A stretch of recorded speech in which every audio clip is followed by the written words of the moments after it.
Assalamualaikum warahmatullahi wabarakatuh. Apa kabar ibu-ibu? Alhamdulillah untuk hari ini ibu-ibu masih keadaan sehat selalu. Alhamdulillahirobbilalamin. Untuk hari ini kita akan memasuki modul kelima, yaitu tentang modul kesejahteraan sosial, disabilitas dan lansia. Jadi untuk hari ini kita akan masuk ke modul kelima tentang KESOS.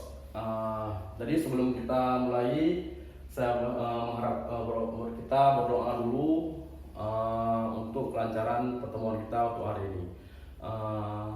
Kepada ibu-ibu, kita berdoa, kita mulai.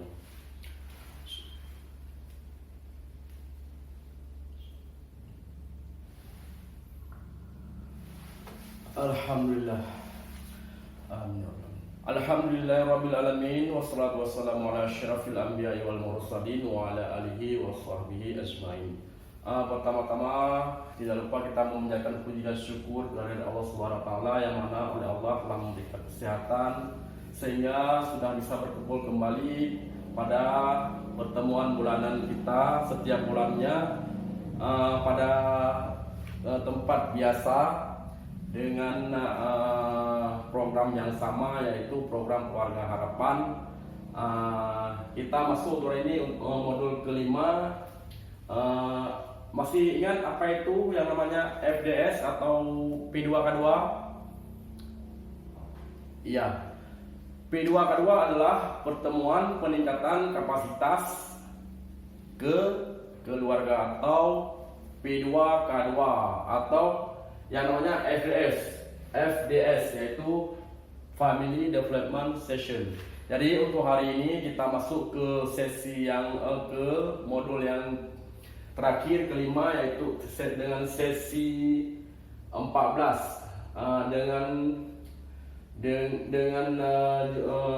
sesi ke-14, yaitu tentang kesejahteraan lansia. Ada ibu-ibu ada yang tahu apa itu lansia? Lansia adalah seseorang yang sudah berumur 60 tahun ke atas. Jadi di PKH kita sudah tahu bahwa ibu-ibu pada tahun 2018-2019 kemarin, untuk lansia masih berumur 60 tahun, tapi di program Keluarga Harapan 2020 dari Januari sudah masuk 70 tahun ke atas, ya ibu. Jadi untuk hari ini kita masuk pada lansia, kesejahteraan lansia. Lansia adalah di sini menurut Undang-Undang Nomor 13 tahun 1998, yaitu ada tiga. Lansia adalah seorang yang telah mencapai usia di atas 60 tahun. Catatan lansia yang dapat menentukan PKH usianya 70 tahun ke atas. Terus lanjut usia potensial adalah lanjut usia yang sudah mampu melakukan pekerjaan atau kegiatan yang dapat menghasilkan barang atau jasa. Itu lansia yang produktif. Terus lanjut usia tidak potensial, yaitu lanjut usia tidak berdaya mencari nafkah sehingga hidupnya tergantung pada bantuan orang lain, seperti bantuan dari pemerintah, bantuan dari anaknya karena tidak sanggup lagi bekerja. Karena otomatis kalau kita dalam Islam, umur lansia itu, umur kita manusia itu 63. Kalau di atas 63 pasti sudah sakit, ada sakit kencing manis, sakit gula darah, sakit rematik, pokoknya banyak kejadiannya. Karena kalau kita turunan kita umat Islam itu merujuk pada umur Nabi Muhammad SAW, yaitu umur 63 tahun. Kalau di atas itu pasti sudah sakit-sakitan. Jadi mengapa harus kita peduli pada lansia? Karena lansia adalah kita, lansia adalah kita masa depan. kita tanyo muda dan akan tua. Jadi kita di masa yang akan datang. Bagaimana kita membuat lansia, merawat lansia? Begitulah anak-anak nanti kita akan merawat kita. Itulah pedomannya. Kita di masa yang akan datang. Bagaimana kita merawat orang tua? Begitulah anak juga akan merawat kita seperti itu. Prinsip lansia ada beberapa prinsip lansia di sini. Prinsip melayani lansia. Yang pertama, tidak memberikan stigma atau cap kepada lansia. Tidak boleh. Jangan bilang nanti apa itu lansia sudah sakit-sakitan. Tidak boleh. Lansia adalah kita di masa akan datang. Pasti ingat terus kalau misalnya terjadi sesuatu, kita ke depan seperti itu juga. Terus tidak mengucilkan, jangan tinggalkan sendiri, jangan dimasukin ke panti jompo, jangan. Karena nanti kita akan kejadian seperti itu juga, karena hukum karma berlaku. Terus tidak membesar-besarkan masalah. Apabila ada masalah ya seringlah. Orang tua pasti, orang sudah lanjut usia pasti nanti pastilah terjadi masalahnya kecil, tapi dibesar-besarkan, tidak usah diteladani, disesuaikan saja. Terus menghindari sikap belas kasihan yang berlebihan, itu tidak suka juga. Orang tua kalau misalnya sudah dibuat harus seperti ini, aduh harus seperti ini ya kita, itu orang tua tidak suka. Terus kemandirian, memberikan kesempatan kepada lansia menunjukkan kemampuannya, itu ya silakan. Jangan kita tidak boleh ini, tidak boleh itu, jangan. Itu menjadi seolah-olah kita mengajarkan orang tua, jadi tidak boleh ya. Keluarga sebagai sumber pemecahan masalah. Jadi kalau misalnya ada masalah, panggil anak-anaknya, panggil orang tuanya, kita duduk, kita rembuk bagaimana kita mencari solusi yang terbaik. Jadi lansia, ada beberapa peran masyarakat terhadap lansia, yaitu bekerja sama dengan puskesmas, menyediakan pelayanan posyandu. Sering kan kalau misalnya dipanggil posyandu untuk misalnya di sini di kampung Palung ini, misalnya untuk hari ini ada posyandu dan ada posyandu lansia, tidak lupa membawa BPJS dan KTP ada. Nah itulah program pemerintah supaya program dari pemerintah untuk membuat posyandu lansia melalui puskesmas. Terus menginisiasi kegiatan seperti senam lansia, rekreasi dan lain. Kalau misalnya di sini mungkin tidak ada seperti itu di kampung-kampung kita, tapi kalau di tempat lain tidak ada. Terus mengadakan pertemuan lansia rutin mengikuti penyajian, kebaktian, seni budaya, arisan. Ini sering.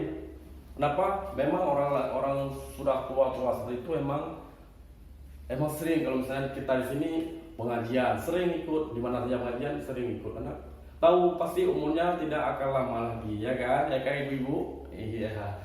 Terus mengajak lansia ikut hadirlah kegiatan gotong royong. Ini ada juga, ada sebagian ada yang hadir, sebagian juga tidak. Kalau misalnya sanggup ya silakan, tapi jangan dipaksakan. Terus mengundang lansia hadir dalam acara RT RW. Itu juga karena orang itu lebih pengalaman daripada kita, jadi harus diundang, kita minta pendapatnya. Terus membantu penguatan keluarga yang menghadapi lansia yang bermasalah. Terus merujuk ke lembaga yang terkait jika menemukan lansia bermasalah atau mendapat kekerasan. Kita konsultasikan dengan pihak desa ya. Terus memiliki lembaga rujukan terkait dengan kebutuhan lansia. Ini ada, itu namanya Kesos. Memang diperuntukkan untuk lansia. Terus lembaga-lembaga rujukan bagi lansia yang mengalami masalah. Di sini ada seperti ibu-ibu lihat, puskesmas atau rumah sakit, terus dinas sosial setempat, terus pendamping lansia, panti lansia atau panti jompo, keluarga kelompok keagamaan yang peduli lansia, terus lembaga masyarakat yang peduli lansia. Di sini di samping itu ada beberapa juga faktor kekerasan dan penelantaran terhadap lansia sering terjadi. Yang pertama fisik, mendorong, mencubit, memukul, tidak menyediakan makanan, itu sering karena itu sendiri di malahan orang dekat dengan dengan keluarga, dengan keluarga. Tidak memberikan makanan, tidak memukul, mencubit karena menganggap merepotkan. Terus masalah verbal, kekerasan verbal atau kata-kata, menyebut nama saja, menghina, mengancam, menakut-nakuti, membentak, marah dengan kata-kata, itu sering juga terjadi malahan di keluarga, ya kan? Kita bentak orang tua kita marahin, kita hina dia seolah tidak ada artinya, cuma dulu aja tidur gitu loh, ya kan? Terus kekerasan emosi, itu membiarkan lansia sendirian, membatasi bertemu dengan teman, tidak peduli, mendiamkan, penelantaran, ya kan? Penelantaran, kita telantarkan saja, tidak boleh ke sini, tidak boleh ke situ, diam di rumah saja. Itu juga bermasalah karena orang tua itu perlu berhubungan dengan kehidupan sekitar, tidak hanya menongok di rumah saja, ya kan? Terus finansial, memanfaatkan uang lansia menggunakan tanpa izin, tidak memberikan keleluasaan untuk menggunakan uang. Padahal orang itu sudah mencari nafkah kemarin itu, ya kan? Capek orang itu cari nafkah, padahal udah punya uang, mau dia apain aja, mau terserah orang tua tersebut, karena memang kalau dipikir-pikir usianya pun tidak terlalu lama lagi, ya. Iya ibu-ibu, ya. Jadi di samping di sini ada kekerasan, juga ada penelantaran. Penelantaran adalah tindakan yang sekitar lansia yang membiarkan lansia tidak memenuhi hak-haknya sebagai manusia. Contohnya, membiarkan lansia tidak makan, membiarkan lansia sakit, tidak diperiksa ke puskesmas atau ke dokter, membiarkan lansia kesepian, sendiri tidak ditemani, terus membiarkan lansia pergi sendirian sementara kondisinya sudah pikun. Terus mengusir lansia, tidak memberikan kesempatan beribadah, ditinggal sendiri dalam kurun waktu tertentu, tidak mempedulikan lansia.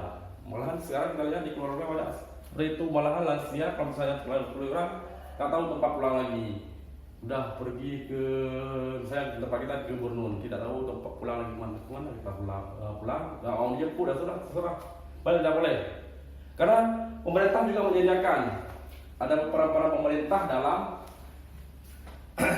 dalam ya untuk lansia, seperti membuat kemudahan bagi lansia dalam menggunakan fasilitas umum. Ini ada, kalau di kota-kota ada, tapi kalau di desa mungkin agak terlalu minim. Tapi di kota-kota misalnya bis umum, ada tempat-tempat untuk tempat khusus untuk naik lansia, baik menggunakan kursi roda ataupun menggunakan tongkat.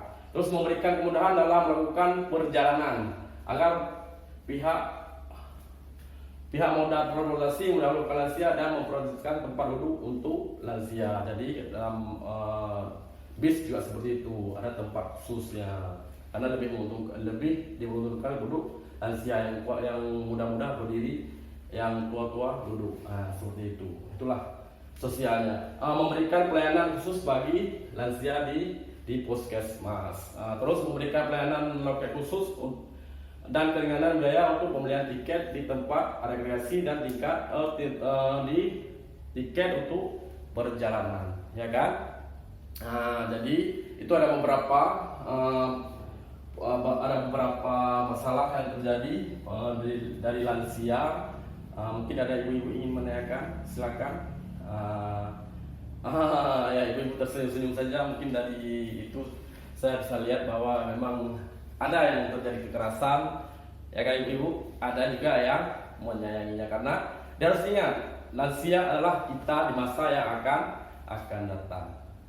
Jadi apa kita membuat orang tua seperti itu, jadi ingatlah bahwa kita juga akan seperti itu. Kita muda, orang itu juga sudah pernah muda dan pasti akan tua. Kita juga muda, maka kita juga akan tua. Bagaimana kita memperlakukan lansia, begitu pula kita akan diperlakukan oleh anak kita. Jadi ingat ya ibu. Jadi untuk hari ini saya cukupkan sekian. karena mungkin cuaca agak mendung, supaya ibu-ibu mungkin ada jemuran ada jemuran bisa diangkat biar tidak kebasaan lagi, apalagi sekarang udah musim hujan. Nah ya ibu-ibu ya. Jadi untuk hari ini saya cukupkan sekian. Untuk ke depan, untuk pertemuan yang akan datang kita akan masuk ke lansia lagi, karena mungkin materinya kita lanjutkan kembali, mungkin waktunya ini agak singkat. Di untuk depan kita lanjutkan sampai dengan 1 jam. Oke ibu. Oke ibu, mohon maaf ya ibu apabila ada kata-kata saya yang kurang berkenan. Semoga menjadi pelajaran bagi ibu-ibu dalam mendidik lansia. Wabillahi taufiq wal hidayah. Assalamualaikum warahmatullahi wabarakatuh.